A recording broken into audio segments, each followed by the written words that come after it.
What's up, guys? Welcome back to another episode. And this week is a bit of a departure from the usual, but it is definitely one you're going to want to hang on and listen to in its entirety.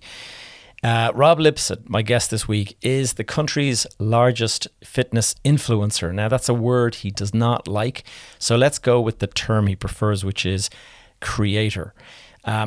This business that he has created, this creator in the creator economy, as we call it, he started with an iPhone 5, way back in 2012, around about the time that I was actually over in Qatar, living in Doha. He turned his phone on and pointed it in his direction, and he used to record videos and post them to YouTube. Now, he did this grinding late into the night because he had a full-time job and he had to do this in his spare time. And I know from my own experience building this podcast that there's a lot of commitment involved in that. But today, that brand that he has built spans YouTube, coaching products, sponsorship deals, and the reason he's now living in Marbella is he bought himself a lovely villa, and it has gone up 4x in value since he bought it just a few short years ago. Here's the thing to remember before you get stuck in. This conversation is not really about fitness at all. It's clearly an important part of Rob's life, and I will say it's an important part of my own life. And I also will declare I am using Rob's fitness app Game Plan, which I thoroughly recommend. But this episode is really about business decisions, and it's about property moves, content strategy, and it's about the mindset that kind of sits underneath all of this stuff. We recorded this in Marbella. I flew down to do a few bits and bobs with my own place, and Rob very generously gave up about 2 hours of his time, and so this episode is going to run long. You're going to want to watch all of it, though. There's a lot of good stuff in here, especially for those of you who are curious about different business models, what's working out there, and how people that started out with pretty poor prospects by the looks of it. I mean, when we talk in today's conversation, Rob's going to explain how he was he says himself, he was the class clown. He pretty much got the lowest score in his leaving cert, and he failed first year twice in university. So he was not an academic guy, and his prospects were pretty low if you go the traditional route. So Rob went a non-traditional route, and I think you're going to find this conversation very interesting for that reason. So guys, without further ado, my conversation with Mr. Rob Lipsett. Rob Lipsett, welcome to the podcast. Thank you so much for having me. Rob, it's great to be here in Marbella, in your turf. It's funny, I actually lived here when I turned 30. I bought a place in Soto Grande, and it's many years now. Since I did it by 29. So we had a similar experience. Similar life, yeah. It kind of goes up and down. There's ebbs and flows and stuff with kids and all that kind of stuff. And you've recently had a kid. Yeah, we can get into that today.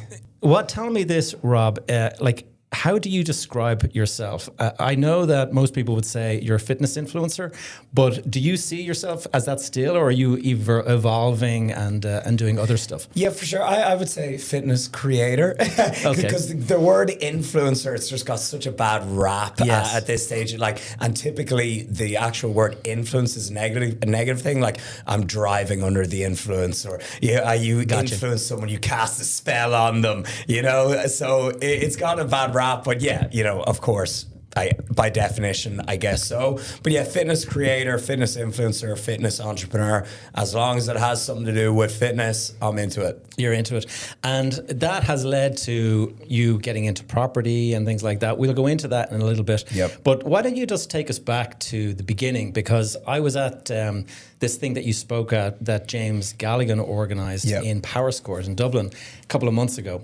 And in fact, that's where you and I first met. Yep. And I found it very interesting reading your backstory, and so I thought, why don't we open up with a little bit of that? Like, take us back to young Rob leaving school and kind of trying to figure out, like, what am I going to do? Yeah, so thank you so much for asking that, because if I don't start at the beginning in chronological order, my story's so confusing and it's so all over the place that I lose track. So I'm in school, in a great rugby school, and really into rugby. That's how I first entered the gym. And like, I was decent, you know, our year won the SET and everything. And a few of my friends went on to play for Ireland. You know, I was on the squad and everything. I was good. But I was better at the gym. I was better at strength and conditioning. I don't have the hand-eye coordination for the rugby. And so that's what first got me picking up a weight. I wanted to get bigger and stronger for rugby. And that's when I found my passion, my calling. Typical meathead, bottom of the year in school. Like, I mean, worst results in the whole entire year. And I was like, kind of always made a joke out of myself. Like, I'd view myself as the class clown, as like, oh, you know, I'll never amount to anything. And I had a very negative self-view. And the only thing that I was good at was, you know, going to the gym, lifting weights, the strength and conditioning.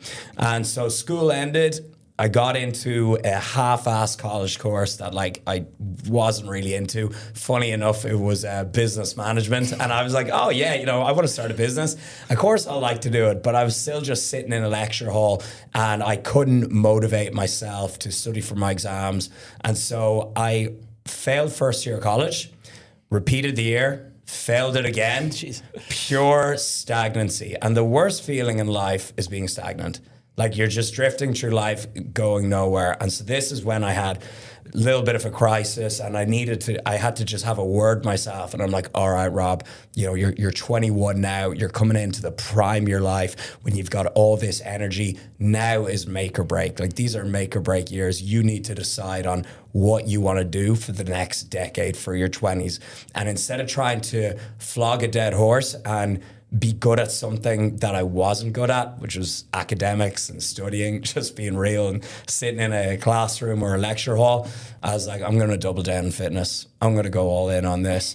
And so at the time, I was like skipping all my lectures to just go to Raw Gym Portobello. Because it was beside, I was in DIT. They're literally about 100 meters from each other. Raw Gym Portobello's gone now. It's Sandyford and Donnybrook. And they had a, you know, personal trainer certification course. And so I was like, oh, okay, I'll sign up for that. I'll pay whatever it is to do that. And for the first time in my life, I passed an exam. Follow the passion. Yeah, I was like, okay, you know, maybe I'm not an idiot. Maybe if I actually am interested in something, I can learn about it. And I'm not joking. I passed all my personal trainer exams, even like the biology and endocrinology, the smart stuff. Wow. I passed all that without even studying. I didn't even study. You knew your stuff. Because I would watch countless YouTube videos. I would of like nutritionists, researchers, scientists, everything. I know all the science behind it. And it's complicated stuff, but I could learn about it. I love it. Like, I could learn about it with ease. And that's when I had a clicked for me. I was like, I was just being pushed towards the wrong things. So I got, you know, really good PT certification. And at the time, this is why you asked me chronologically, because at the time I was in and out of college. I was working in retail. I was working in an office in Sandyford at one stage as well. I was all over the place. And then I decided to start my YouTube channel because I had my qualification. I wanted to start coaching people.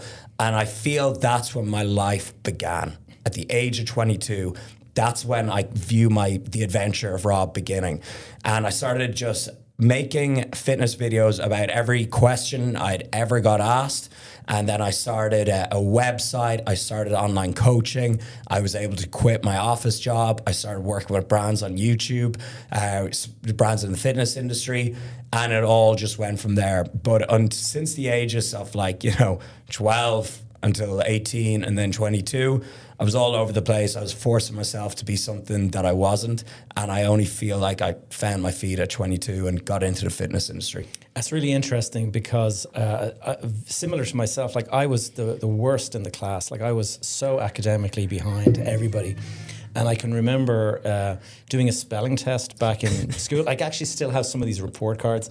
I kept them out, and 1 out of 50 in spelling, and things like that. So I just was not an academic. Oh, so not number one. It was not number one. But what happened to me is I went off to New York City with a family holiday, and we were going, I think we were going to Disney World or something, but we flew to JFK and we spent like 3 days in New York City. And I can remember walking around looking at the skyscrapers and going, what? This is incredible. These skyscrapers are so tall. And that ignited something in me. And I can remember I was drawing skyscrapers at home and all this kind of stuff, and people were like, God, Gavin, you should be an architect. And it was the first time it was planted in my head that, doing stuff that I really enjoy has a name attached to it. And so for me, I suddenly found that I could study when it was something that it meant that I was going to become an architect. And architecture, turned out it wasn't for me when after I qualified for it, I got into property. And the property is where it kind of took off for me, financially at least. Tell us, in terms of, the career that you've had, how long, YouTube, a lot of people sort of say, Gavin, you should start a YouTube channel and stuff like that. Well, I'm 53 years of age, so I'm not sure how many people want to watch a 53-year-old on YouTube. Gary Vee, Joe Rogan, I guess. Everyone is in their 60s, all my favorite guys, so not true. Okay, not true. Well, in that case, I might kick it off today. Today will be the number one. This better be going on YouTube. This will be going up. Yeah. But tell us, how long did it take for you to get the traction? Because I know when you start, you have 27 views on a video and things like that, and there can be a real breaking through that kind of barrier is hard work. So how long were you posting before it started to kind of gather momentum? Yeah, so I did it alongside my 9 to 5 when I was working in this office in Sandyford, and so I would have my 9 to 5. It was actually 9 to 6, and then I would finish up in work, drive home in Dublin traffic, so take about 30 minutes, if not an hour, to pack up and everything, get home. 7 o'clock, I would have dinner with my family, and then I would go to the gym, and I'd get back from the gym at about 9:30 and maybe even 10. And between 10 and 2 a.m., I'd start working on content. I'd be planning content, scripting videos, recording videos with a ring light because it was pitch black, and editing them. That takes so much time as well, and I couldn't afford an editor at the time. And, I was just doing it all on my phone, just bootstrapping a YouTube channel, just getting by. And then I'd sleep a couple of hours, not a full 8 hours, and then I'd go to work again the next day. And then on the weekends, I didn't go out. I barely drank for 3 years, like a handful of time, because so many guys are out there popping bottles, celebrating with none to celebrate. Yeah. And I'm like, come on. And so I would use my weekends to get ahead. And when you think about it, your weekends is almost half the week. You got nearly three entire days, 3 days out of 7. So I would really utilize my weekends a lot, and I would schedule uploads and everything, but it was all just every spare hour that I had would go into YouTube and my fitness business, coaching and ebooks and everything that came with it.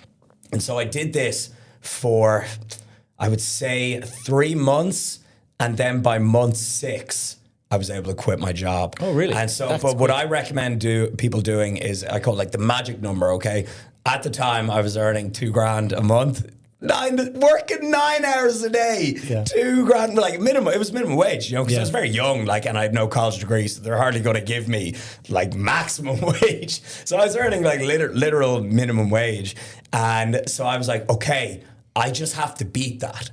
I need to beat that for at least 3 months. So I think my income from fitness and coaching was $3,000 per month, and my advice is it doesn't have to be 3 months. The longer, the better.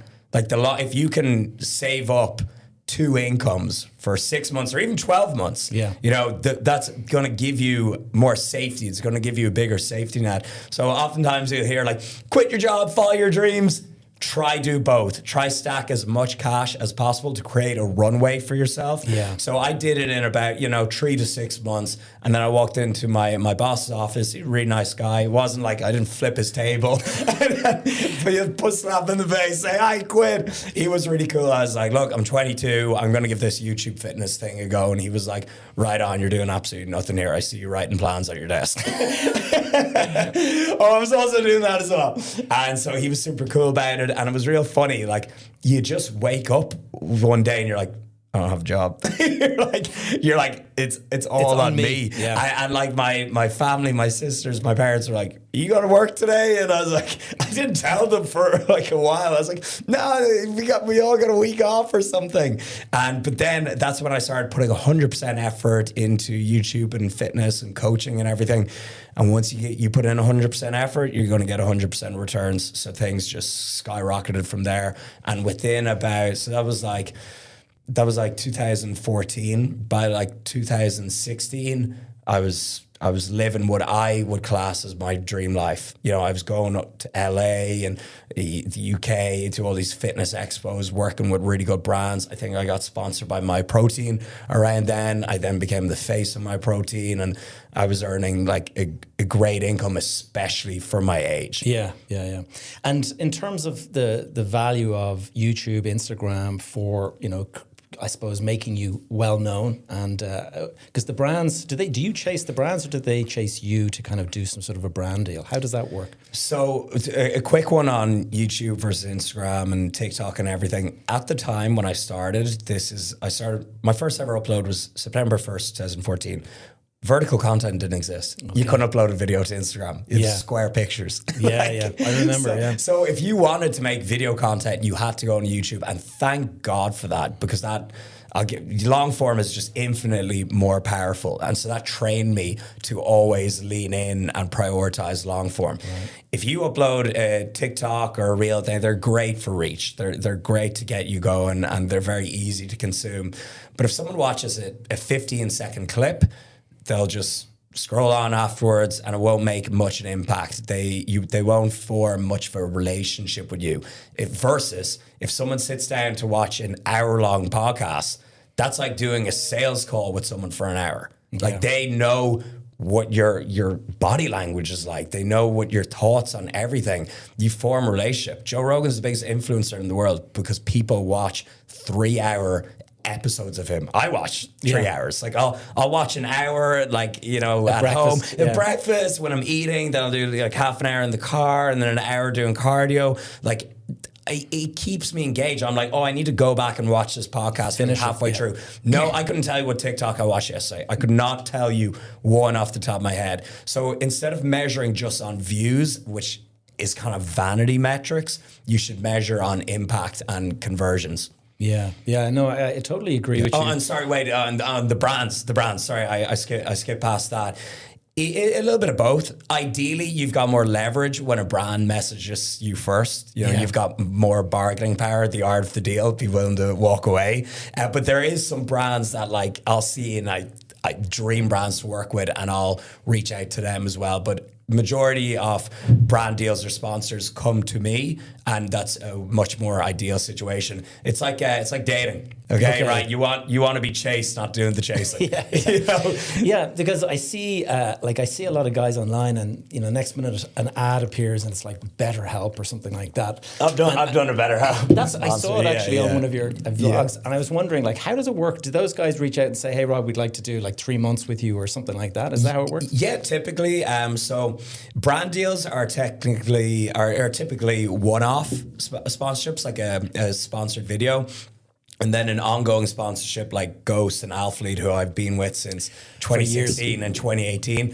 That's the sweet spot. That's what you want to get. That's very hard to get as well, because like you need to be able to like constantly show your audience the product and constantly be making sales. And then they'll put you on a set salary plus commission. And like, your salary is bigger than working in Google. Yeah, wow. Like, it's bigger than working in any corporate job. Like, you can look it up, you know. It's absolutely crazy. So it's the dream, getting paid a salary to work with a brand you'd buy anyways. Yeah. Absolutely nuts. And so the sponsorships are very hard to get in any other industry apart from the fitness athlete industry.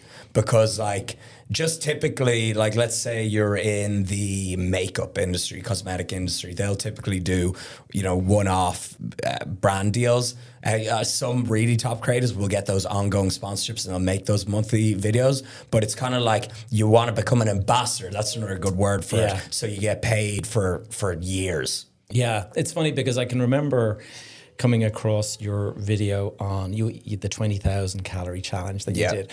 And what was funny is that you were wearing the same brand in your first one 8 years ago and the one that you just recently did. So it's really, it just shows like that you've been working with them for so long. Fair play for noticing that. I did notice, yeah. I pay attention. I've been watching your vlog for about the last week, just trying to kind of make sure prep for this. Tell us, Rob, when it comes to things like you bought a property in Marbella, and I'm curious because I know here in Spain, like I own a property down in Soto Grande, and it can be like the banks are not the most flexible here. And so did you like have to go through a mortgage, or did you have the money to be able to go and do it without a mortgage? Oh yeah, so very, very funny story there, and I'm glad you asked. I don't think I've ever spoken about this. So I go to a bank. I went to a broker in Marbella. Okay, so first off with the villa, right? This villa, I don't want to give the exact price what I bought it for, but the biggest bargain. When I tell people, I'll tell you off camera, when I tell people, they do not believe it. Like if you just go on idealista.com, which is our daft, and if you tick the filters, minimum 3-bed, it was 4-bed, I made one into an office, but minimum 3-bed, detached villa with a pool in Nueva Andalucía, you're not getting anything. You can fact check me on this. You're not getting anything for under $1 million. Yeah. Not even, I would actually think it's like 1.5 million now anyways. I got it for a very good price. And so the day I went in there to the open house, there was Ferraris, Porsches, Lambos outside, everything, a bunch of very well put together men viewing it, men and women viewing it. And I went in, they all wanted to buy it. Everyone wanted to buy it. And I knew the girl who was selling it, pretty much, the realtor. And Faye was her name. And I was like, I need this. I see so much potential here to make in mine. And she was like, if you give me 10K right now, I'll take it off the market and I'll give it to you because you're my friend. And I could see there was packed. Loads of people wanted to buy it. Everyone saying, this place is insane for this price. And so I got it, 10K on the day, no hesitation. And then I was like, okay, now I need to sort of mortgage. How am I going to find the money for this? Yeah. I was like, I think I just lost 10K. And so I went to a broker, and it's funny, in Marbella, they'll move mountains for you, but he went to loads of different banks, and everyone said, no. This is an Irish guy in his 20s, foreigner, YouTuber. That was the main thing, not a traditional job. And no pay slip, basically, yeah. Yeah, and so those two things, being a foreigner and non-traditional job, they were 50% down payment. Oh, wow. Okay. 50% down payment. So that transaction was hundreds of thousands. Yeah. There's no clue on the cost. So, I had to physically fly home to Ireland, go into AIB, sign over the amount, and they're like, are you being held hostage? They're like, you're wiring this money to some Spanish account. They're like, are you okay? They're like, blink twice if you need help. And I was like, no, it's good. So I did that anyways. I wired that over, and then I got a mortgage. But as a result, because paid half the thing off, my monthly repayments are so cheap. They're nothing. So to answer your question, it was very difficult. I had to provide so much paperwork, and there would be times where I thought I wasn't going to get it, and I feel like I just got it by the skin of my teeth. But great feeling when you get approved and you get the keys. Well, and then you've got another hundreds, thousands to renovate. But I was like, I'll worry about that once I have the keys. That's all I cared about. What I find really interesting, in fact, it's how I discovered you actually, is Villa Lipsett, the Instagram page. Yeah. Because I was scrolling away and I saw you showing your house, and I was looking at the before and afters, and you did an absolutely stunning job. Really proud of it. I saw the burgundy marble floors and all this kind of stuff. It was really ugly. It was so the house was built in the 1950s, and it was owned by, this was another reason why I got it at such a good price. The couple, it was a Dutch couple that owned it, and I'm not exaggerating, 80. They're in their 80s. Right. So they're going back to, Netherlands to finish out their lives. quite freely. Yeah. And they live there their whole life. They're artists. They're hippies. You could tell that because there was like mosaics of cows. Yeah, and stuff like that. I'm like, these guys got to be on LSD or something or acid for the whole duration. But they're honestly the coolest people ever. We met them and they're really nice. But yeah, they're hippies. Like they're really what's the word? Interesting people. And or there's definitely a better word. It's like an Austin Powers type word. I know what you mean. Not intrinsic or something like that. But they're very, very funny eccentric people. That's the word. Thank you. There you go. Intrinsic. Eccentric. But so they're very interesting and they just wanted to get rid of the house. They wanted to get rid of the house. Well, it's being in a position to move quickly is one of the big things that I talk to my guys is to have the cash ready to go. And if you don't have the cash ready to go, having like investors that you've spoken with who are kind of comfortable with you so that you have the ability to raise money quickly. So I have a question for you on that. Like, would there be any way of me avoiding having to do that massive down payment with investors, or because it's like somewhere that I wanted to live? You see, the thing is in Spain, it's a little bit different because you've got a lot of inflexibility with the banks. Like I have a mortgage on my villa that I took out in 2008. So it's like 18 years ago. I've been paying that for 18 Tiger Buzz. Yeah. And I paid like top dollar and then it dropped massively in value. And then in the last couple of years, it started to come back a little bit. And I sort of thought, oh, that's great. Now, I wonder, can I get like an equity release? Because I'd like to upgrade the house and renovate it or something like that. No chance. They're very, very conservative here. And so I'm not so sure. I know back home, you can go and you can reach out, let's say 50% down payment from a mortgage. What the likelihood is you would have to go and find some sort of an investor who's happy to lend you money, maybe at a higher interest rate. So you'd be paying like 10% maybe a year. Yeah. So it's going to cost you, but you wouldn't have to have the money there and then. The fact is that the person is going to be second behind the bank. So they don't have like a security over your villa. Yeah. And that's the bit that makes people a little bit nervous. It's like you could basically, like if the bank, if you stop paying everybody and like decided to just kind of crawl up and go into a cave or something like that, they'll take it and they'll sell it. And the bank get paid first, and it's whatever's left over then is for anyone else. Okay. And that's why they're nervous. That's why they like to charge a bit more. Yeah, and because what I would love to do. So by the way, Villa Lipsett has gone up almost 4x in price. Because we've had people try to buy it. I'm not joking, right? These two women knock on the door and they're like, we're from Marbella Dream Living or whatever realtor. They're like, we've a client that is obsessed with your house. They want to buy it for, I think they offered 1.9 million. Wow. And I was like, how did you know where I live? And they go, we recognize it from Instagram. And I was like, well, that's kind of weird. That's kind of weird. But thank you, come on in. But we've gotten 3 offers, one for like 1.5, then year 2 later, 1.8, 1.9. Wow. So I guess that's the value of, we haven't got a proper value in a while, but that's what people offer, put their money, willing to pay. So it'll probably go up even more with like the neighbor's house. That's like exact same, literally built from the same era. That just sold for 2 million. So wow, so it's good. And then we do Airbnb. I'm getting to a pitch. We do Airbnb as well. Booked up every summer for 900 a night.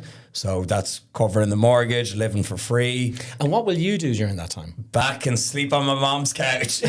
Last summer we went back to Ireland. We love it because you had the baby and stuff we had like the baby. So that was the excuse. This year we're only doing August. So if anyone's watching this, we want to rent it in August. Yeah, it's live on Villa Lipsett. And will you go back home for August? I love summer in Ireland. In Ireland's the only time it's bearable. Yes, it literally is the only time it's not 0 degrees. And August here, not good. Traffic. I beat the final bosses. Tourists. Like if you actually live here, you will like April, May, June, and September, October. They're like my favorite months. So we'll go back. But now let's say, so it's a great business, Villa Lipsett. I want to do the same in Ibiza. Right, okay. I want to have Lipsett villas. Yes. So if I wanted to get an investor for that, is it possible? How could I do it? I think what you need to do is join my program. No, that's what I'm saying. A pitch followed by a pitch. No, the thing is that I think all of this stuff is possible, but you have to build your hypothesis around it. Like if it's all down to you finding like a bargain, it's going to be more difficult. But if you're able to say, well, we're combining my reach using Instagram and YouTube, because I saw the fact that you're promoting your villa on YouTube when you're showing, hey guys, that's where all the bookings come from. This is it, and so, from that Instagram page. And it's funny, that Instagram page that has like 15,000 followers, like that gets not more bookings than my own page. That following is from my own page, but like that's a niche audience, you could say. Like that's directly people who are interested in the progress of the villa or who want to stay there. So it's that's it. Valuable. And I think that would be an angle that could make it more of a business pitch, because if it's just, well, we're going to go and look for nice places to buy a bargain, how likely is it that you're going to find a similar bargain like at a quarter of the price that it's worth today? You know, it's kind of unlikely, especially Ibiza being the place. Now, you'd have to have agents out there scouring the whole area for it. But I think the fact that you're getting 900 a night, I mean, that sounds above average. And I would say that's down to the fact that your reach is actually...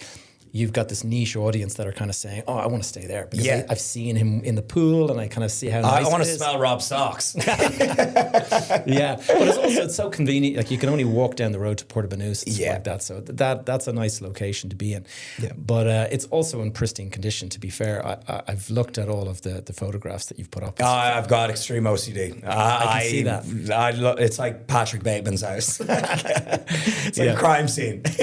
Tell us this, Rob. You and I were, it's funny, if you go back to January, we were both staying in the Fairmont in Dubai. By accident, happened to be in the same hotel. Yeah. I can remember my wife saying, does Rob Lipsett have a mustache? And I was like, yeah, why? And she's like, I think he's sitting over there having breakfast with his wife and kid, you know? So and I was like, oh, no way. And next minute, we were communicating on Instagram or whatever it was. Yeah. Tell me what your view is now, like the conflict has kicked off, all of that stuff. Like everyone was talking about moving to Dubai, all this kind of stuff. What's your view now on the Dubai market and that dream that a lot of people are chasing? The PR has definitely gotten a hit. And so for even more context, we were staying in the hotel that first got hit with debris or drone, whatever it is. People were messaging me like, oh my God, are you still there? I got that too. We left like 3 days beforehand. And so when that first happened, I was like, oh, this is terrible, but it'll just be like a 1 day thing. And then 8 weeks later. 8 weeks later. Now I'm in a few like WhatsApp groups and I've loads of friends in Dubai. And for context, I'm a resident in Dubai. I have my Emirates ID and everything. And it's somewhere that I go very often. I've been going there for 10 years. Yeah. And I love it. Like it has everything that I want, which is pretty much gym and beach. That's it. Like when I go to, like, that's why I live in Marbella, or if I go to Bali or Miami, that's what I love to do. I love being in nice hot weather, swimming in the ocean, healthy food, and going to the gym. That's all I really want in life, you know. And when people are like, oh, Marbella and Dubai are pretentious, I'm like, bro, just go to gym and beach. Like, no one's bothering you. Like, just live a healthy lifestyle. You don't have to do any of the pretentious stuff. And so I love Dubai for that. You can live a very healthy lifestyle there, amazing weather, beaches, restaurants, all that good stuff. Now, going forward, is the PR taking a hit? Yes. Big time. Yes, for sure. If I had to place a bet on it coming back, I would say yes. It's just too big a hub. It's just too big a city. It's kind of like there's been some disasters in New York, London. LA was on fire, burnt to the ground not long ago. I haven't seen anyone mention that ever again. I haven't mentioned that in months. These places that are so big and have so much massive buildings and so much massive businesses and so many people living there, it's not like it's a random uninhabited place. I just think going off those analytics that it will make a comeback and people will start holidaying there again. but is definitely a big PR hit for sure, because it prided itself on being a safe haven. It's the safest place ever. And anytime I've gone there, it has been so safe. Like you walk at night or anything, no one says boo to you or anything. It's all, you leave your phone anywhere, nothing ever happens. And so it's crazy to see. But I think, to answer your question, I think it will recover. It will recover. I agree with you. But the timing is the issue. And a lot of people who are putting deposits down on apartments and stuff like that, they're going to be nervous because, you know, you've agreed a price at the top of the market, and then all of a sudden, you know, people are not renting at the moment, like in Dubai, because the streets are empty. Yeah, and in summer it empties out anyways. It's exactly. I remember 2001, September 11th. And I was actually over in the US. I was going to say that when I said to your class, like, maybe don't mention it. I was there, and it was actually, believe it or not, it was day one of my wedding and my honeymoon, okay? And I turned on the TV to see, like, I wonder what channels we get. We were in Barbados. Yeah. Turn on the channel, and next minute, there's a plane, like, sticking out of one of the towers. And I was like, what the hell has happened here? And then I watched live, the second thing hit. And that day, like, it shook the world, like, because suddenly they were introducing where they, you know, you got to take off your shoes at the airline desks and all this kind of stuff. And like they enhanced sort of security checks, all that kind of stuff. And stocks fell in airlines, stocks fell in hotels. And it was about 2 years before things recovered and got back to normal. So I think Dubai, like, depending on how long this conflict lasts, either Iran and stuff, I think it'll be a while before people start booking holidays to go back to Dubai, because they'll be wondering, what if it kicks off again? Certainly while Donald Trump is in office, there seems to be a little bit of, uncertainty about what's going to happen with the world and stuff like that. Yeah, so some of his tweets aren't helping. No, they don't. Ending the civilization. Like, But I've a lot of friends there now, and I actually just messaged in the group yesterday. I'm like, haven't seen any videos or like explosions or anything. What's going on, like, guys? Better, I was like, because obviously you get a censored version on the news, and I was like, is there anything bad? And they're like, nah, it's all stopped. They're like, it's completely, has it for like, even the last 2 weeks, there hasn't even been a noise. Yeah. It's been good from that point of view. But I just saw the news. I don't know whether you noticed this, but yesterday evening, the UAE extracted itself from OPEC. Yeah, that was sent into my group. Yeah. And that is going to be, from the 1st of May, it's going to be, they're not part of OPEC anymore. And apparently they have like fighter jets flying over the city now and stuff like that, just because they think there's going to be maybe some sort of a backlash from that, from maybe Saudi or something like that. What's the cliff notes on that? Like, what does that mean? The thing is that the way it works is that all of these nations, I think there's like 15 nations that all produce oil, and the way they all agreed at the time that we're going to limit the amount of oil that we produce so to keep oil prices high. And everyone agreed that, yes, we'll all be in cooperation on this. And they've decided, no, we're not. We're getting out. And that means that instead of being, limited to selling, say, 2 million barrels a day or something like that, they can sell 5 million barrels a day if they want. And so it means that they'll get as much income in as they want, but now they'll be competing with Saudi and stuff like that.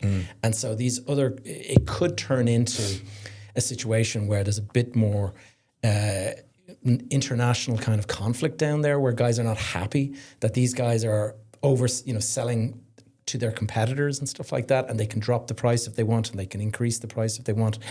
So I don't know. It'll be interesting to see. It's but for sure, it's all part of the fact that the Iran thing kicked off. Yeah, and so none of this would be happening if it hadn't happened. So. Tell me this. It's funny. I'm looking at a couple of notes here, and one thing that so I have a TikTok following. My sudden emergence on social media. Yeah, your content is great, by the way. You're super consistent. It's funny. I'm working with a guy now that helps me do that. But what I did was, it's really interesting how the first video, and I'd love to know how you got your big, viral hit or whatever it was. But I was in a WhatsApp group, and the guy that sort of invited me in, he said, Gavin, record a quick video, introduce yourself to the guys, and that's it. So I did this quick video. I was like, hey, it's Gavin and whatever. And then that evening I was lying in bed and I was on TikTok, and I thought, you know what, I'm just going to do an experiment. I'm going to upload that video that I recorded for the guys in the group to TikTok and just see what happens, okay? So went to bed. Next morning I opened my phone, and the first thing I opened was LinkedIn. I had 250 followers from overnight. I was like, what the hell? Like, what's happened on LinkedIn? I don't remember posting anything on LinkedIn. Yeah. And then I went to Instagram, and there was like 700 new followers. And I was like, huh? Like, what's happening here? And then I went to TikTok, and that video got 58,000 views during the night, and I had 2,500 followers the next morning. And I remember just going, oh my God, what the hell is going on here? And that was when I suddenly realized like how you can just all it takes is one video, and it can be the weirdest thing that you don't expect to perform. Like I didn't even, that wasn't even for TikTok, that video. It was for a WhatsApp group, and yet 58,000 views. Tell us, like, in terms of you putting out the content that you've put out, have you been surprised by random videos just outperforming? Yeah, I call it the social media slot machine. Okay, yeah. so you can, you go into casino and you see those people and they're at the slot machine like this, ding, ding, waiting ding, for the hit. Trying, putting a coin in, and then boom, one randomly, just no rhyme or reason, randomly, ding, ding, ding, and changes your life. You hit that 200 grand slot or whatever it is, and that video can skyrocket your personal brand, which will blow up your business. You often see these businesses, like they're run by, maybe a student starting out, and they just get that one video and it sells out all their stock. And that's like, that allows them to invest in more stock and get into shops and everything. And it's just always from that one video. And I find that very motivating to keep creating content. Just in case. Yeah, you're only ever one video away from changing your life. I think that's really cool and really interesting. Yeah. And so I've had a few mega viral posts and videos, but my climb has been fairly slow and consistent. I've been going since 2014, and that's actually one thing that has allowed me to build a long-term personal brand and have more longevity. Because sometimes if you go from 000 and you have this one mega viral video, and now that's all you're known for, and people don't really know anything else about you, or you don't actually provide much value to help people, you just have this one random spike, and then it'll just go back down to zero. Gotcha. So you having a good viral video is great, it can change your life, but it's always best to just have a more consistent climb to build your audience. And tell us, you're known for fitness and stuff, and when you started producing videos, it was lots of fitness and stuff. But obviously today there's a lot more lifestyle and stuff like that. Yeah. When did you decide to transition into the kind of lifestyle stuff? For sure. I think it was around 2017 or 18. I just covered every single topic known to man in fitness. And so it's a very natural progression. When someone starts out on social media, they'll just write out 100 questions they get asked, and they'll work through them fairly quickly. And then the next natural progression is document, don't create. So you ran out of telling people what to do, and because there's only one right answer. Fitness is science and evidence based. Yeah. So you can't just make up a new take on it. You sleep 8 hours, a gram of protein per pound of body weight. You hit every muscle group twice per week. There's science behind it that you can't just randomly change and make up. So once you actually cover every topic, that's it. So then you got to show how you apply it. So it bring people along into your lifestyle. I got a wedding coming up. Here's how I'm going to approach my diet. I got a holiday with the family coming up. This is how I'm going to train for it. This is what I'm going to do when I'm away. This is how I'm going to eat at the hotel buffet. Yes. Now all of a sudden you've got infinite. You've got an infinite amount of stuff to vlog about and talk about. And then you'll have different interests in life. No one is just interested in fitness. That is super boring. Yeah, that's not true. No one is, I just go for the gym for a living. I have no other passions or interests. So then you start letting your audience in on everything else. Joe Rogan talks about MMA, aliens, pretty weed, politics, cigars, whiskey, everything.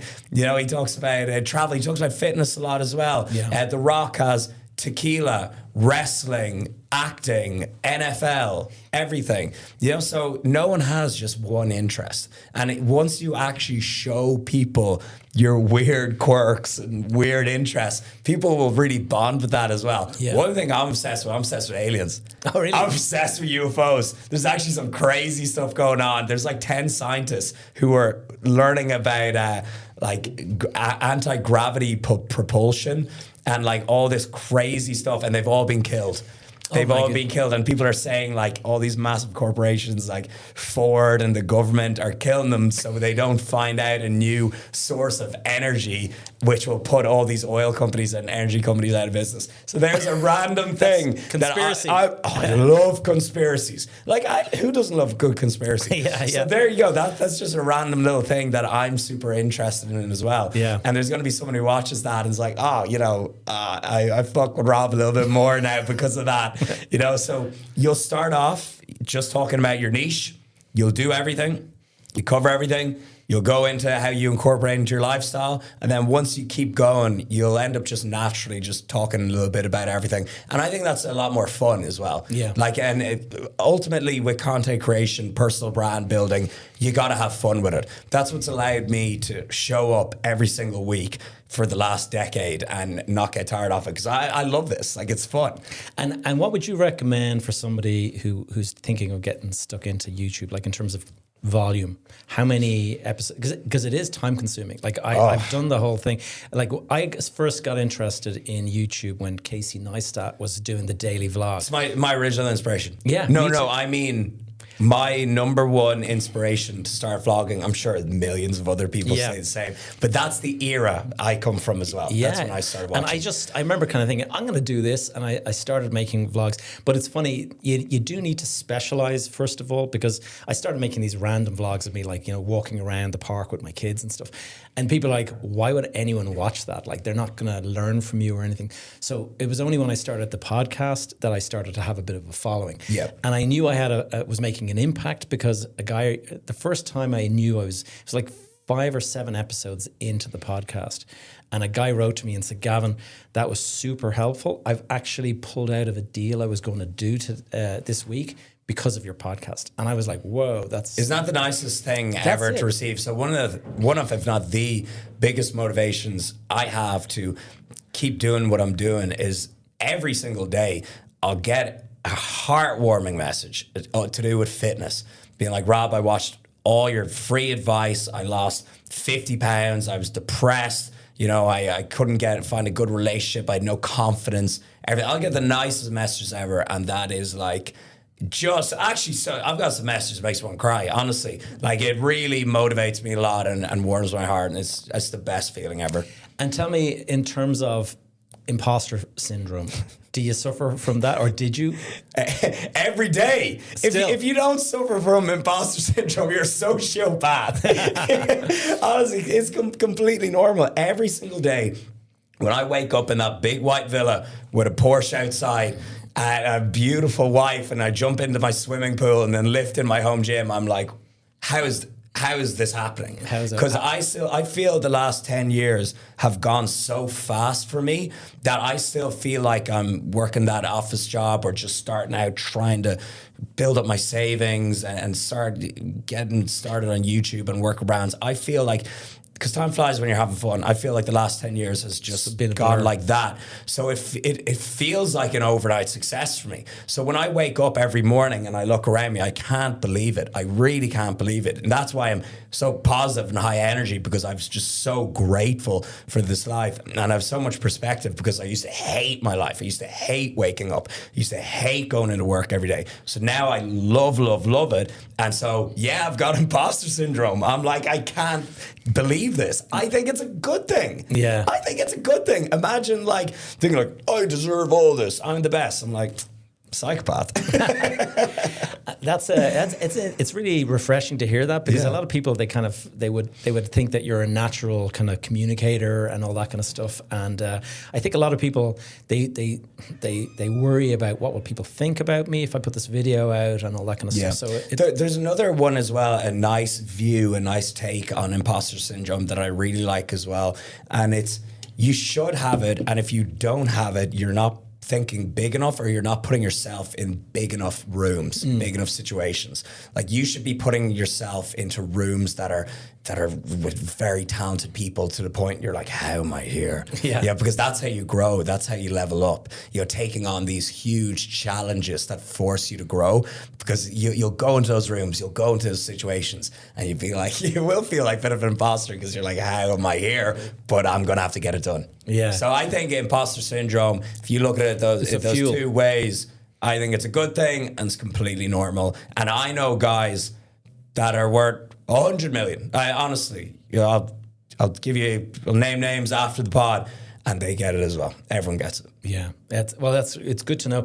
Speaking of imposters, do you get the thing? One thing that I'm suffering from is on my TikTok account, particularly, there are people pretending to be Gavin Gallagher, and I get this.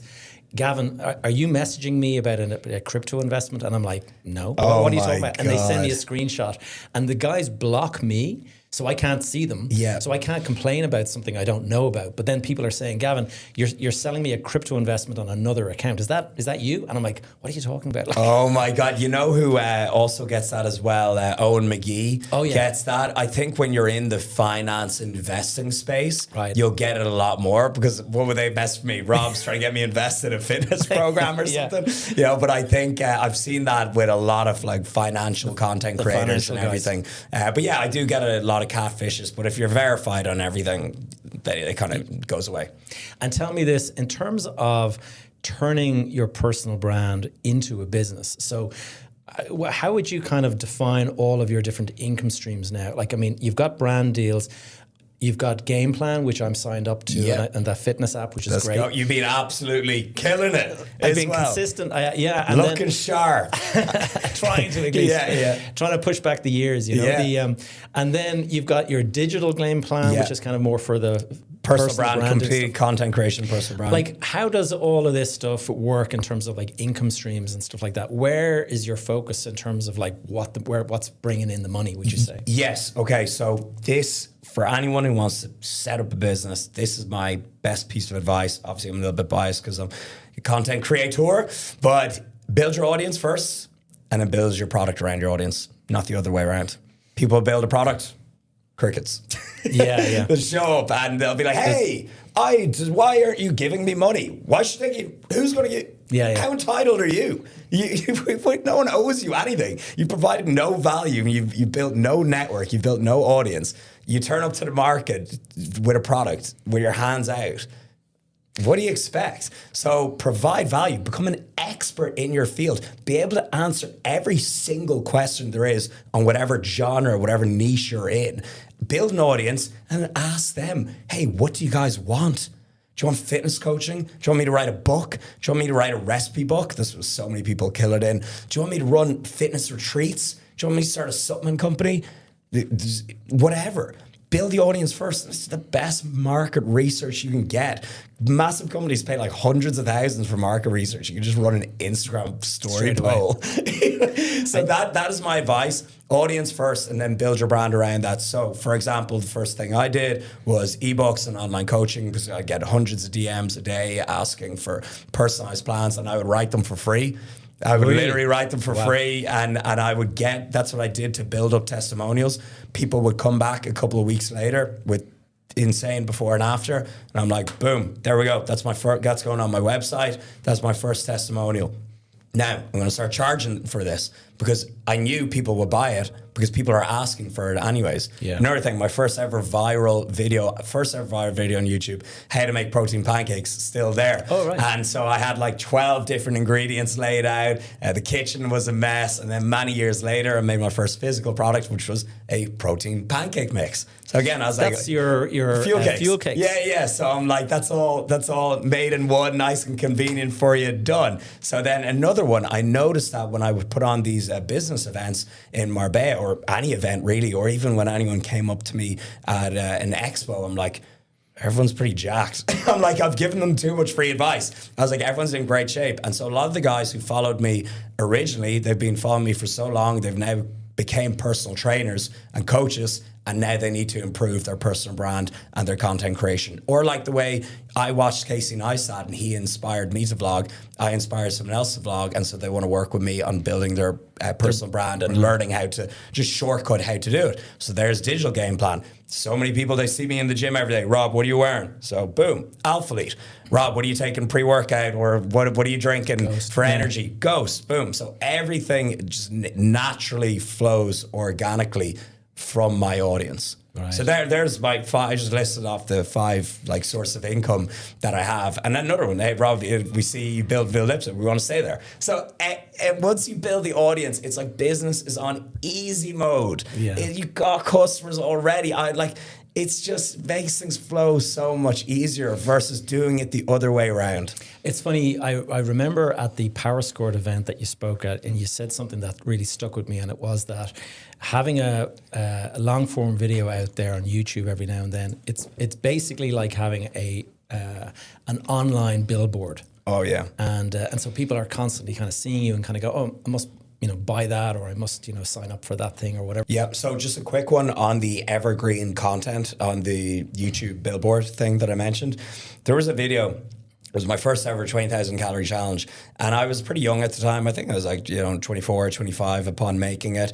And so I did the video. I ate the 20,000 calories. And at the end of it, I was like, hey guys, obviously this isn't how I eat and train. If you want to see how I really eat and train, there's an ebook in the description box. First link, it's €30. Go check it out. And I guarantee you're going to love it. Sold 1,000 copies, which changed my life. I was like, it used to take me 9 hours a day sitting at a desk to earn that amount. And I've done online in a week.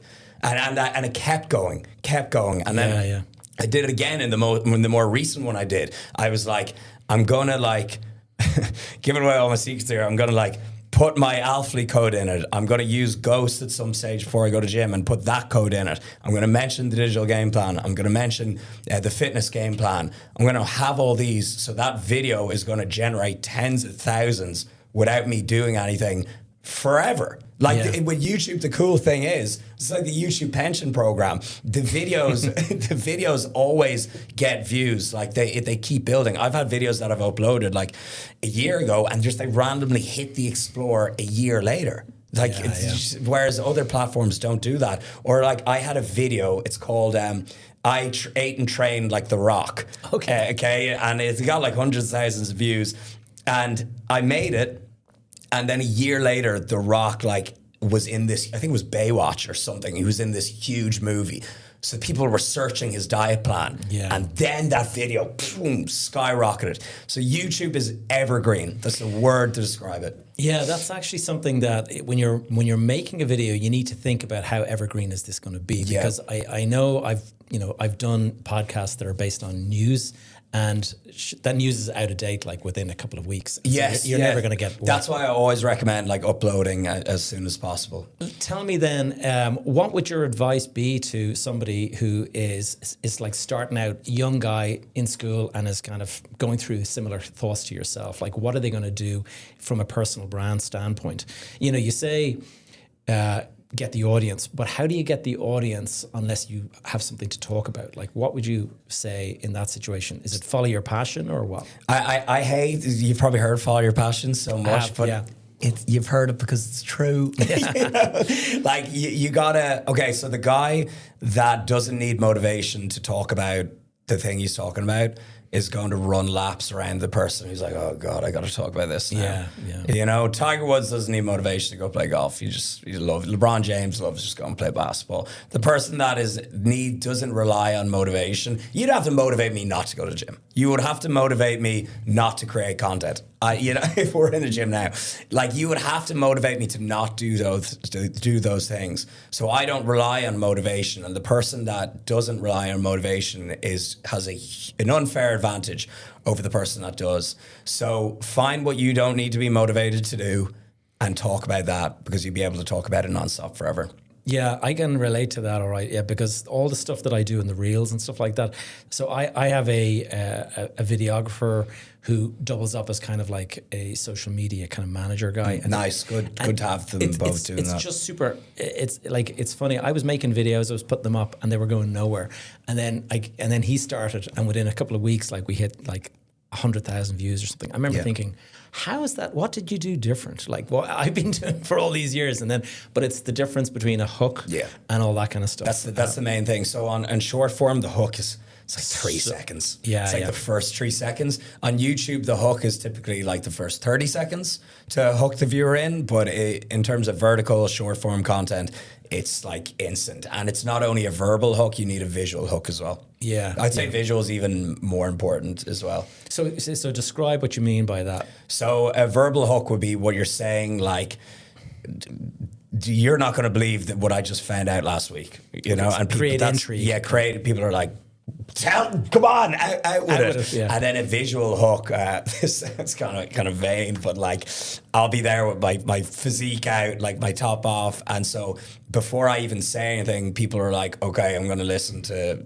the fitness advice. Because he's shredded. I want to see how lean he got. And then I'll be like, this is how I eat and train in a day. Or these are the two I've coached. This is actually what I'm doing at the moment. I was like, I've coached thousands of people. I've been a fitness coach for 10 years. These are 2 biggest mistakes I've seen people make. You know, and then and I'll actually tell you the answer is one is people eat too much healthy food and they ignore calories. Like people eat steak, eggs, oats, potatoes, like really nutrient dense foods. They just eat too much of them. Like they're like my favorite foods, and they just won't get lean. And then the other one is people worrying about timing. So people thinking they need the post-workout anabolic window, they think they eat 6 times a day, or people think they need an intermittent fast, or they think they need to eat breakfast. Just as soon as you wake up to the moment you go to sleep, just focus on your total calories and macros for that day. And you can split them up however you like. If you prefer 3 large meals a day or 6 small ones a day, whatever allows you to be consistent, that is the main thing. But people freak out and they worry and they stress over timing. Overthink about timing, and they think they need to be perfect. And it's really not important because there's a constant overlap of nutrients in our digestive system. Like if you eat like a big, massive steak, you're only actually digesting it 24 hours later. People are like, I need pre-workout fast carbs, and they eat jellies before the gym. It's like your body is not even down your throat by the time you're in the gym. Like meal timing isn't that exact when you mix in a total mixed diet, because protein and fiber massively slows down things. So unless you're like just eating one single food, it doesn't matter. So they're the 2 things anyways. But yeah, so I went off on a tangent there. Yeah, it's a bit of a tangent. See, again, I just want to talk about it. That's what I really want to talk about. And so, verbal hook is what you say, visual hook is what you show. So people will like, pop a balloon or something, and they'll like, water will come out of the balloon, and they'll be like, this is how much fat you can lose per second, or, something like that. Something visual. Yeah, exactly. And that takes a lot of creativity as well. Like you need props. Yeah, you need to think about all this stuff. Yeah. And tell me this, your life here in Marbella, I noticed that you started this run club, Marbella, and it's just grown massively. Like, what's it like living in Marbella now? Because I think COVID has meant that they realize now that you can live anywhere and you can basically dial into a meeting, Zoom calls, whatever it might be. What's the community like here now in terms of, there's an Irish contingent definitely living here now? Yeah, so what you said about COVID is, I just could not agree more, and I could not stress that more. It's literally the reason I moved here, literally. And I came here for 1 month. I was living in London at the time, and I went to London because I was like, big business hub, I'll make loads of great connections here. And COVID happened, and I was like, oh my God. Lockdown. This is pointless. And so, I was paying mad South Kensington rent for a lockdown city, and then my lease ended. I was like, can't go back to Ireland, everything is turbo lockdown there. It's like the worst lockdown in Europe. So I was like, where else do I know in Europe? And I've been going here since I was a young lad, and I was like, okay, where is easy access to Ireland, same currency, euro, sunshine, gyms. I was like, I'll give Marbella a go for a month. Fell in love with the place. Productivity skyrocketed, content skyrocketed, just overall happiness when you wake up and you see. They decided to drill. All right, the drilling has stopped. So we're talking about why Marbella. Moved over because of COVID, fell in love with the lifestyle, came here for 1 month, productivity skyrocketed, overall happiness skyrocketed, content skyrocketed, everything was just better. And easy and seamless to move if you're from an EU country. Yeah. Like Ireland, the Brits have it much harder since Brexit. You know, they have to do loads of paperwork and everything. And so that's why there's a big Irish contingency here. And a lot of the people, I'm not saying I got everyone to move here, but a lot of my friends in the fitness industry saw me here and they're like, oh, I'm going to go give it a shot. They obviously fell in love with it. Like the fitness scene here is, I think it's the best. Yeah. It's best in Europe without a doubt, you know. I see all the gyms and stuff like that. I mean, this place and then you're in the other place, paddle a lot. Yeah, like that. Yeah. There's 5 like mega gyms within minutes of each other. Oh, right. So it's absolutely, I don't know anywhere else in Europe like that. And they're all outdoor, trees, sunshine, you're lifting weights in the sun. Like it's what more can you ask It's for? really, it's like you know, being in California, really. But you're 2.5 hours from Dublin, so it's crazy. And then the run club. I started that every Sunday morning. I was like, okay, I need something to keep me disciplined on a Saturday night and something to make me run because I was trying to get into running because I was terrible at running. I couldn't run 5K. And so I was, and really. You're flying now. Yeah, now. Your times are 26 or something like that. 22. 22 even. Wow, yeah. And I did a half marathon in 1 hour 40. That was a great time. Yeah, I'm delighted. It was the first one as well, so I'd like to improve on that. So I was like, I need something to keep me accountable. And my best piece of advice for running is do it with people. Yeah. It's just makes it a lot easier. You don't even notice it. You know, you're just chatting. You don't even. I've notice done 5 marathons in my time. The full nice. Yeah. And I did the Ironman. What? You did an Ironman? Well, I didn't do the full. I did the 70, 30, whatever. Still super hard. There's one of them here in Malaga and Marbella. But so started that and it started just like me and 6 Irish lads going for a run on Sunday. 6 became 12, became 24, became 48, and now like 150 people show up year round, like not even every just Sunday, every single Sunday at 10 a.m. Even if I'm like back in Ireland or anything, it goes on. And there's a cafe called Rachel's Eco Love. They give everyone like a really nice grassy meeting point to meet, and free coffee, free snacks, DJ, and then we walk down to the sea. It's like 10 meters. And we do 2.5 kilometers up to Gold Mile and then loop back. And so some people do like 1K and then 1K back. So it's really like very accessible for everyone. And the main thing is the socializing on a Sunday. A lot of people have gotten relationships from it. Oh, really? Or made really good business connections from it. Because people, like, when you go to a nightclub and you're there at 5 a.m., can't hear anything. What type of conversations? Can't remember anything. What type of conversations are you having? And so, that's why run clubs in general are so popular. But even in places like Marbella that have a big party scene as well, it's great to have that option. But all my friends here in Marbella, they don't go out half as much as you think. Once you actually live here, you understand the best things. Well, it's unsustainable, isn't it? Drinking all the time. Yeah. I know some people that they came over and they just became a degenerate for a month and they're back in flight home. Like you have to. Check into the gods. You're doing exactly. And maybe I should go with them. But it's like you spend all your money and you don't work because you're hungover the whole time and you just won't make it here. So you have to be disciplined. You have to be disciplined. And now, like when we first arrived in 2021, 22, whatever, we were like, whoa, this is amazing. We went to all the restaurants that we wanted to go to, all the beach clubs, and we got it out of our system. Now we just prefer like chilled most of the time. Having a baby as well will put some discipline on you too. It does. I can tell you because I have 5 kids. Oh my God. You're a machine. Yeah. Oh, that's great. Well, tell me, what's exciting for you now? Like the year, looking to your year ahead, what excites you? Yeah, that's something that I've not battled with, but I'm like, I've gotten everything I want to get in life, Like I don't want a better car. What's the next mountain? Yeah, I don't want a better car. Like I love my house. I don't even want a bigger villa. I know there's mega villas here. I see them, Marbella, and I'm like, I like mine. Like I'm genuinely a content, happy person, and there's a lot of people who will always be trying to keep up the Joneses, and I can honestly say that's not me. I love what I do for a living. I'm so healthy. I haven't been sick in 10 years. I'm like, I don't know what else I want.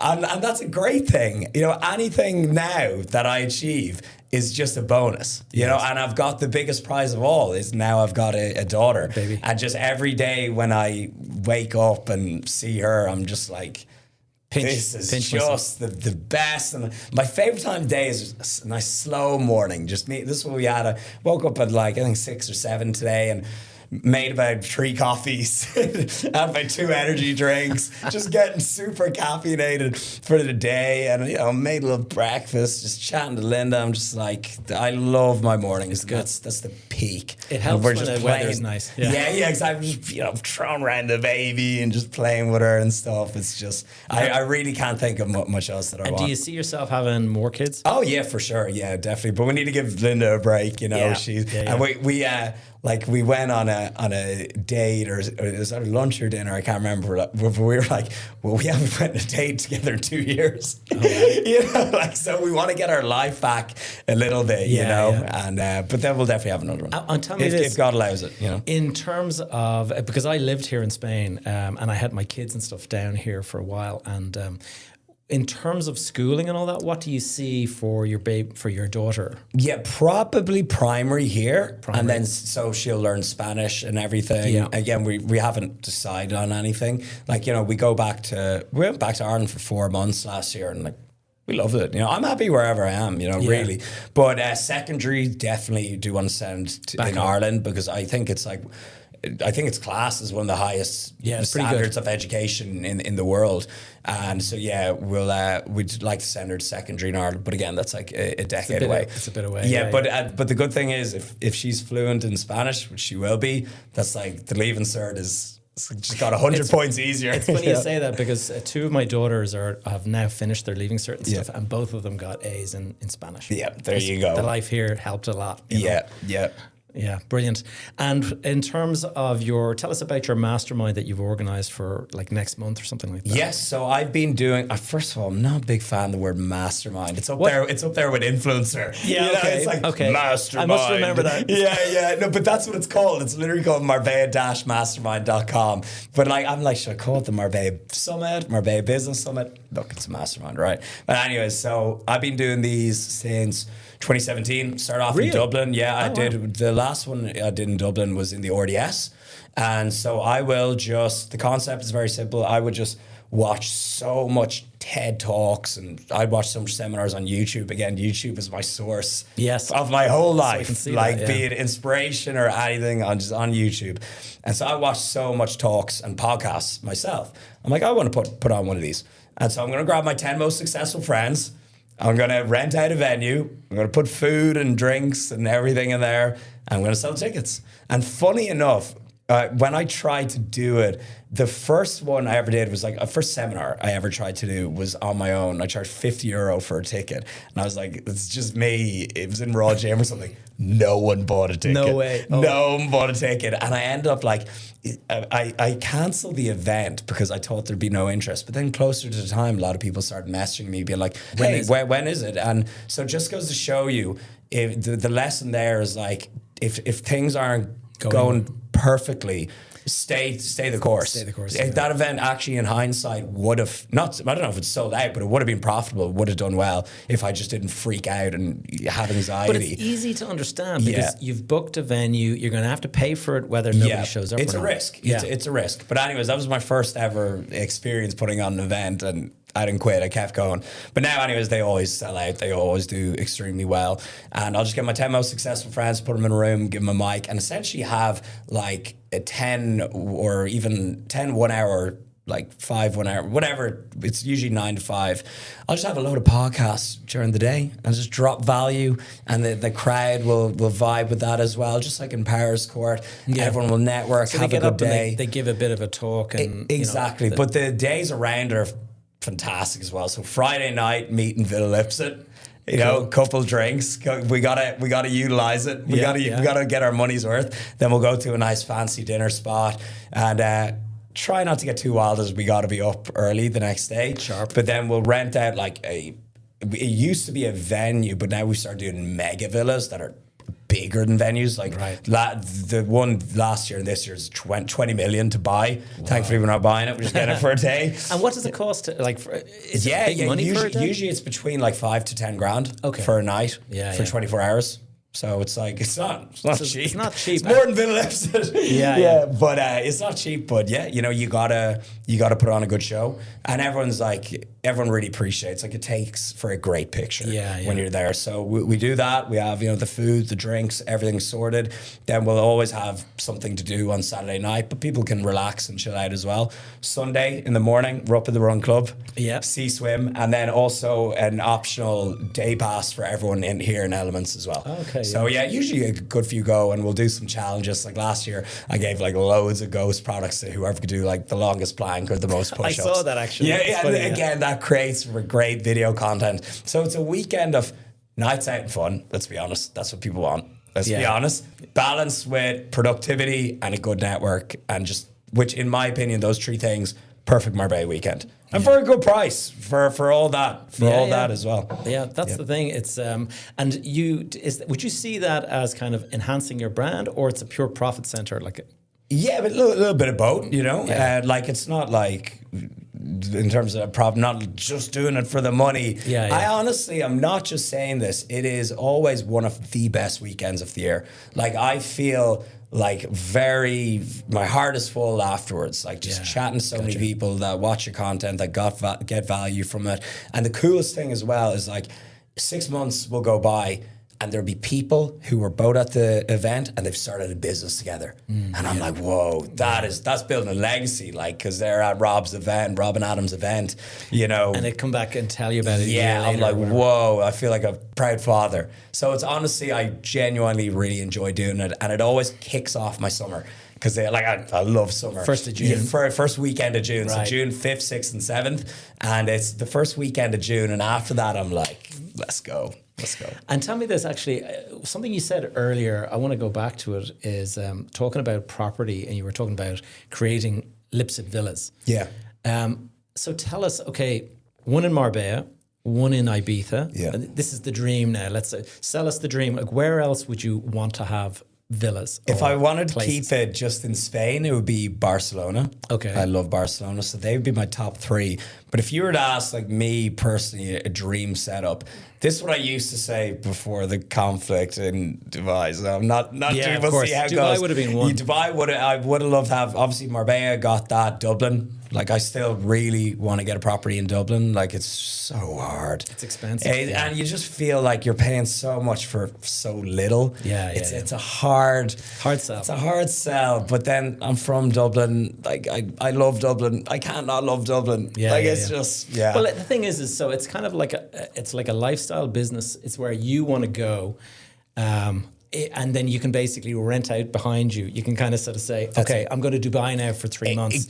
All the other stuff is rented out while you're... Exactly. And then, so my previous answer would have been Dubai. We'll see how that goes, because then you could get the sun in the winter and everything. Yeah. So I think that's a dream. What about Miami? Yeah, Miami, love it. Great. Weather, beaches, gym, all the things that I want. Only thing is, like, if you want to stay more than 90 days, you have to get like certain visas. So America are super strict on that. So it's a bit more red tape. Restricted. Yeah. So that's complicated. I actually did get an O1 visa back in 2019, but then COVID happened and they kind of stopped that and everything. Sure. But it was, I had to pay thousands for lawyers to get it. It was very difficult to get. Mm-hmm. So that kind of put me off. I'm like, whenever I want to get my America hit, I usually just go for 90 days.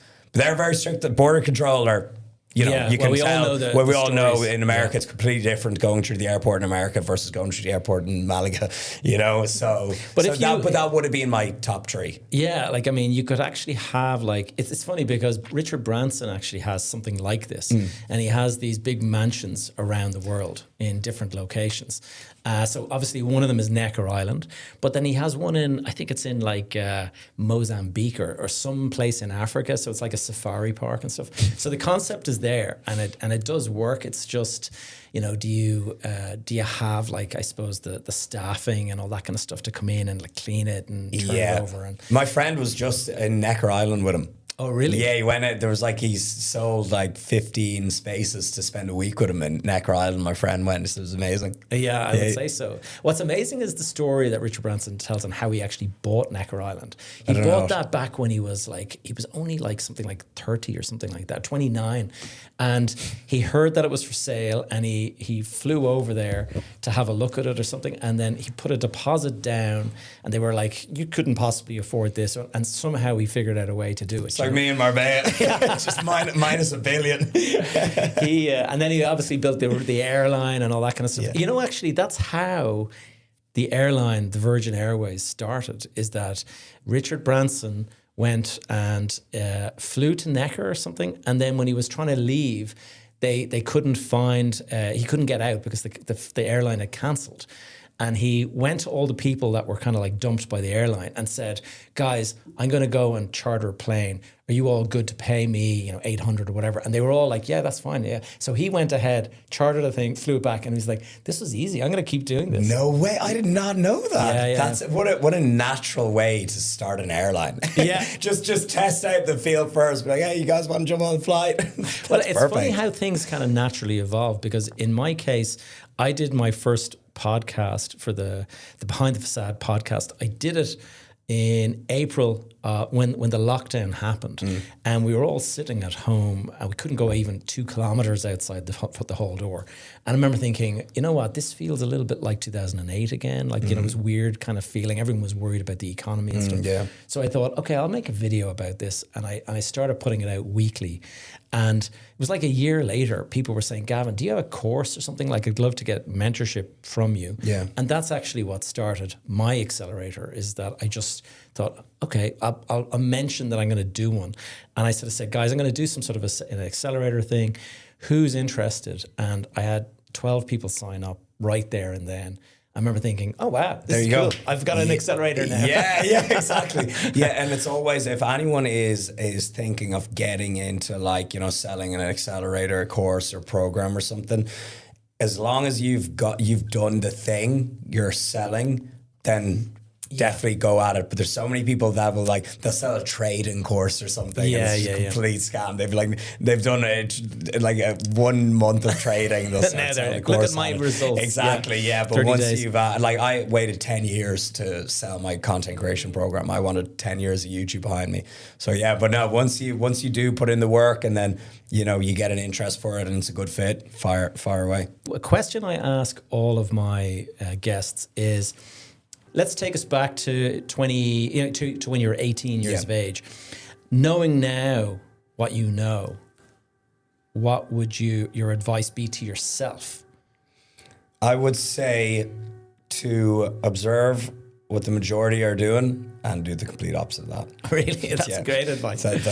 Don't follow the herd. No, don't follow the herd. Take the road less traveled, whatever you want to call it. Just if you want an extraordinary, different life, you're going to have to do some different moves. You're going to have to take a different path, and then that's going to be a lot more interesting. And is there any mindsets that you've had to dispel? You need to stop caring about the opinion of people you don't even know. Yeah. It's crazy when you think about it. It's actually, why do we do it? I think I've heard you mention this before, that when you were starting the YouTube, there's guys like, dude, who are you? Why you record yourself in the gym? Yeah. You know what I mean? Ireland is a super small country, and that's why we have that gossip, begrudging, humor. It's just how we are. But I would learn to not take it too seriously and laugh it off. There's some comments I get, and people are like, "Oh wow, look at some wrote about you," and I was like, "That's pretty funny." That's actually pretty funny. A lot of the hate I get online is actually it's funny. And it's actually a good laugh. It also fuels virality. Yeah, exactly. But I get very little actual vitriol hate. A lot of the hate's funny. They're just calling me D4 or posh or rugby or something. That's funny. Well, I mentioned earlier that TikTok story that blew up for me, and that was the first one.